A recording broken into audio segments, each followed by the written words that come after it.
podcast from Drew and Mike I think it's really cool, and that is what I wanted to say. Two and a mic.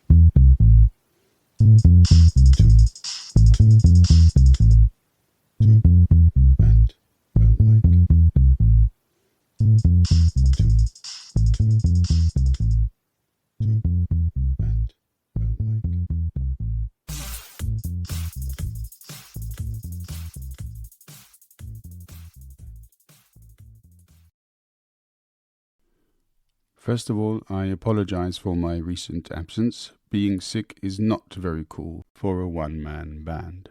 And as I could hardly speak, doing a podcast was too big a challenge.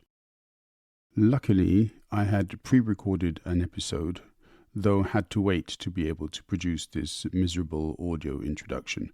But all the same, there we are. Here I recite a poem entitled A Psalm of Freudian Life, which piqued my interest because of the approach to fun being advocated within the text. There is a patriarchal leaning in keeping with the time of writing, 1924, and yet it is also apparent that F.P.A, Franklin Adams, was not so blind as to think only men could enjoy themselves.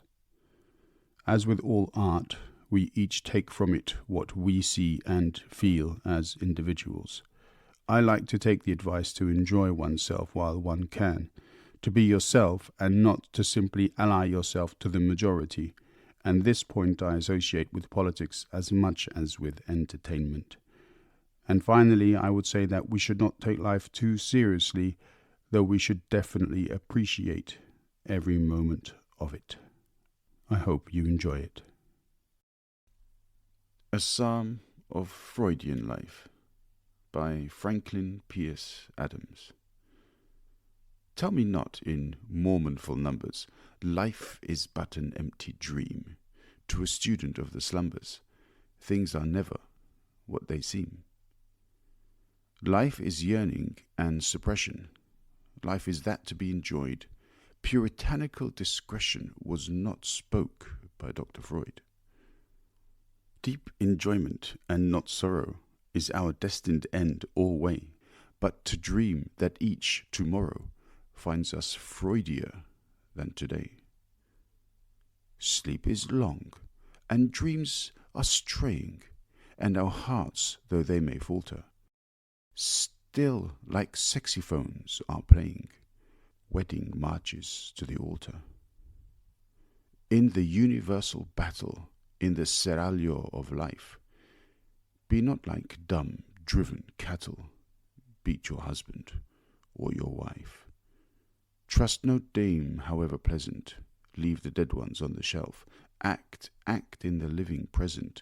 Nothing matters but yourself. Wives of great men all remind us we can make our lives a serial, and departing, leave behind us biographical material.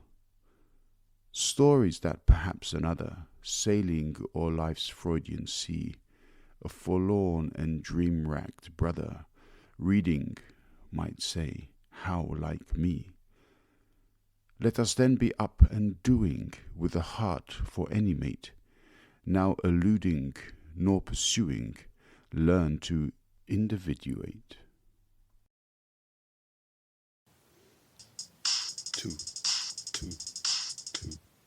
Two, and a mic.